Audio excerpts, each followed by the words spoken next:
Welcome back to V'BUZZ. Thanks for sticking around. You're still here with me, Swarna, and Rubes. I'm loving the jacket, by the way. Really, yeah? So it's all about theater today, but when we think about theater, it's usually where the audience silently observes a production, but there's a new concept in town that's the complete opposite. Project Spect-Actor is a theater of oppressed movement where audiences actively participate in the performance. They're also tackling important social issues like bullying, which of late has been much talked about concern in Malaysia. We find out more about Project Spect-Actor as we speak to Darrel Gomes and Thasha Gunaseelan. All right. Hi, Andy. Hi, Thasha. Thank you for being here. Thank you for having us. Thank you. Yeah. Very busy schedule, but we appreciate you being here. And of course, everyone really wants to know what exactly is Project Spect-Actor all about, and basically what inspired you to kind of start it up, Andy? Well, Project Spect-Actor, we consist of about 10 people at the moment, and we are made up of industry practitioners and also campus students as well. Right. And what we do is that we use this thing called Theatre of the Oppressed, forum theatre, which is an art form that originated in Brazil from the 1970s by this guy by the name of Augusto Boal. Yeah. Right. And what it does is that it's an interactive form of theatre where the audience can actually be a part of the production to replace the main character and try to solve the conflicts that's being faced by the main character. So what we do is that we actually try to tackle youth issues. Right, but how's that dynamic like? Because obviously the main actors rehearse to a certain extent, and then obviously whatever the audiences are going to do is unexpected or not planned. Exactly. There's so many variables. How do you kind of control that? What we do is that, in a way, how do we control it? Yeah.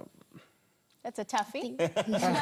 I just lost my string of thoughts. Improvisation. Yes. The actors are trained with improvisation, which for some of us who are professional actors is still something new. For sure. For sure.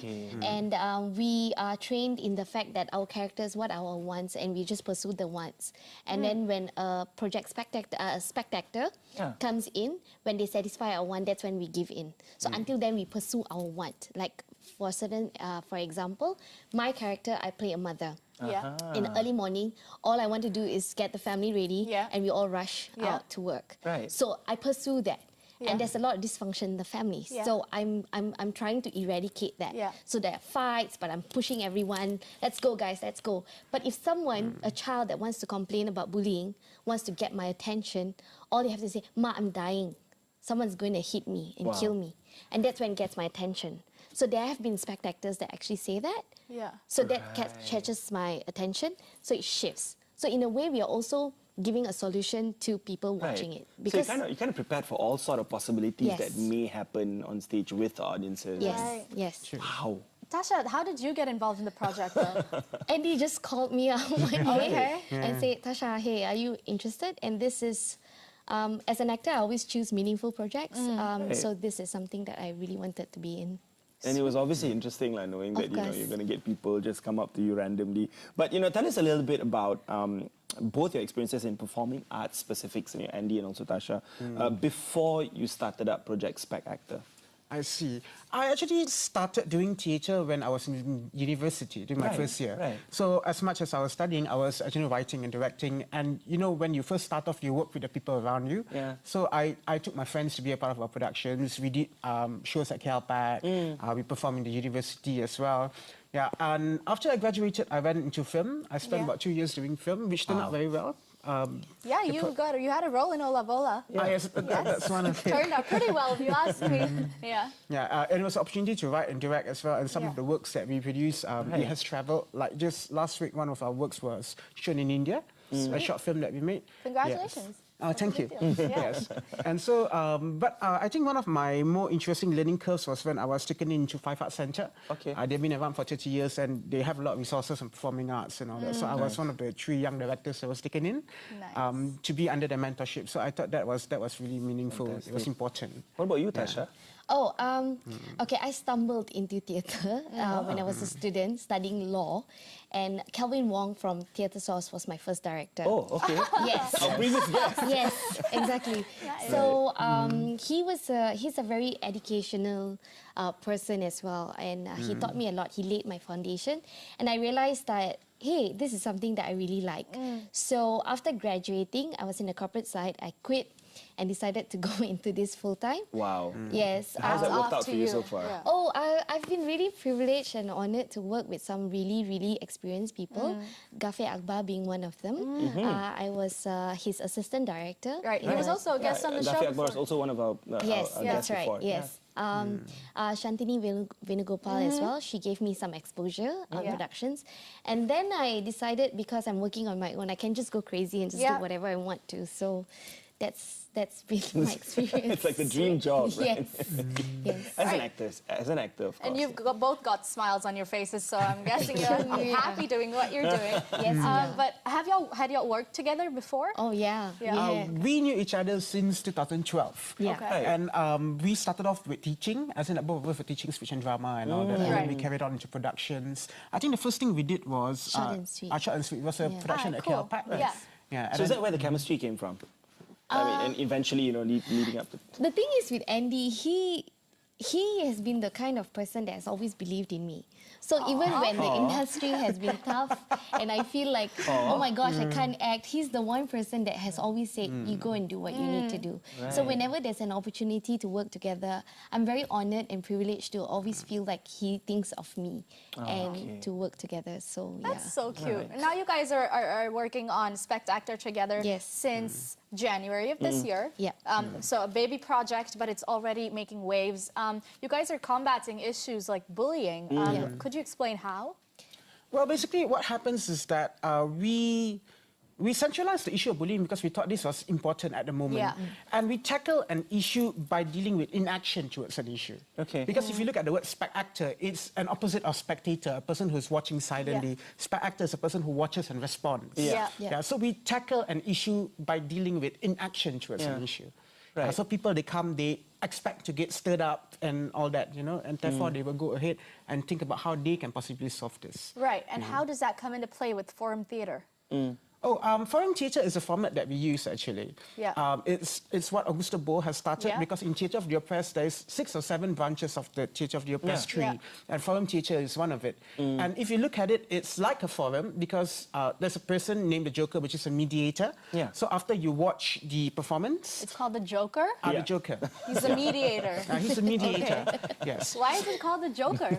It's in reference to... in the deck of cards, the Joker card is a neutral card. Understood. So I can't give my own opinion, you know, but what I can do is that I can actually try to assist the birth of ideas. So that's what the Joker does. Right, and so he mediates, right? He mediates. There must be something to mediate. I mean, does the situation ever get out of control? Does chaos ever ensue? Is he like a referee or something? We are very careful because I can tell you foreign theatre is scary. Yes. It is scary. So we made it very clear that we try not to encourage vandalism and also violence, especially when a Spect-Actor comes on stage. But even the model, the performance which we put on is not in a situation where it's so dire that the only solution for them to solve it is either fight or flight. Right. You know? So there's many ways for them to solve it without using violent solutions. I get it. So let me get this straight. Audiences suggest the solutions. Not only that, they can be part of the play as well. They can just get up and walk in and say whatever they want. And this is all mediated, and basically the outline of the rules itself is done by the Joker, right? Yes, correct. Okay, so my question is, why is he called the Joker? Oh, yes. Like I said, he has to be neutral. That means I can't give you my opinion. Right. Yeah, no, so, but my question is, what I'm trying to say is, like, the Joker is supposed to be funny, right? So, but, I mean, when you say Joker, I think funny. So why Joker? Okay, in a deck of cards, you know, there's the ace, there's the spade, and there's the Joker card. So it's based on that? Yes, the Joker card is neutral. Right. Got it, right. So, you know, why do you think this is an important cause for both of you? Bullying specifics, right? And is it something that it's based on a personal experience when you were a lot younger? Andy, you want to go first? To me, it's because I work with young people. And when you say, when I work with young people, I don't think of a demography. I put faces to names, you know, and all that. It's personalized. So in this country, every 25 minutes, a child gets bullied in school. Wow. That's the statistics.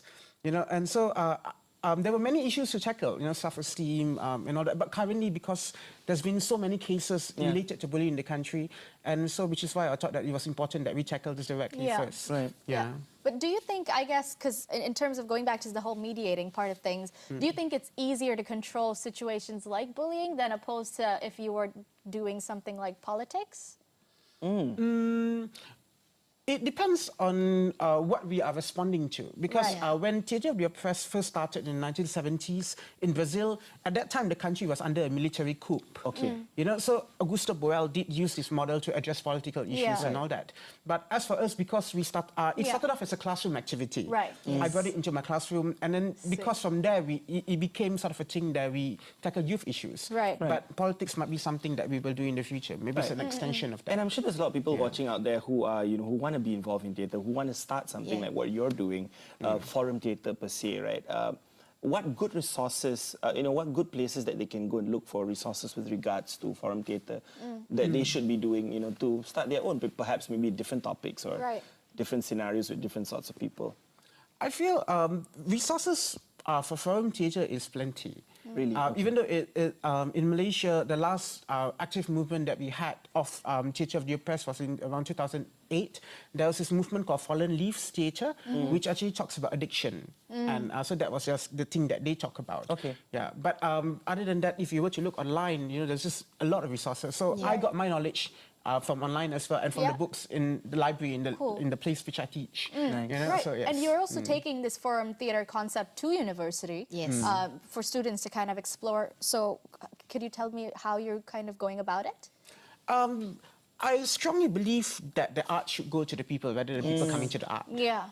Yes, because that way, it's like writing for a newspaper than writing for a niche magazine. So your demographic of audience is very wide. You are catering to people who didn't even expect they're going to watch a performance today, and there they are sitting in a performance space, And that's when I think the whole thing becomes more meaningful, because it's a discussion, it's a discourse. So the exchange becomes richer when you have different people from different groups. So I think that's what a university setting gives us, It's just everybody, rather than a theatre setting where, it's someone who's interested in theatre who comes. Right. So Thasha, where can we find more information on your next performance? Our Facebook page, Project Spect-Actor. Up on the screen now. Yes. So we are touring currently. We just finished Uni 10 last night. In fact. Nice. Yes, and we're going into Utah for the following week. Okay. And there's 3KL, APU. And if I'm not mistaken, Taylor's International School as well. Sweet. Well, you guys can all get your tickets from the website that's on the Facebook page, that was on the screen earlier.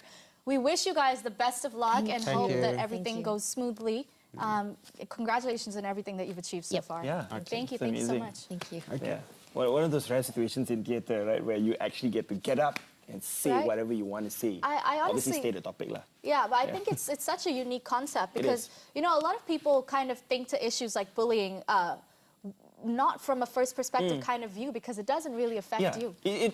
To me, I feel that it so relates to me because it's something that I've been through before, back in the day. Yeah. Well, now there's another way that you can kind of address that issue. Right. But tomorrow on V'BUZZ, filmmaker Nadia Hamza stops by the studio to tell us more about her aspirations in film. And performing artist Stephanie Van Driesen has her sights set on acting school in the UK, and she joins us to tell us why she hasn't stopped learning.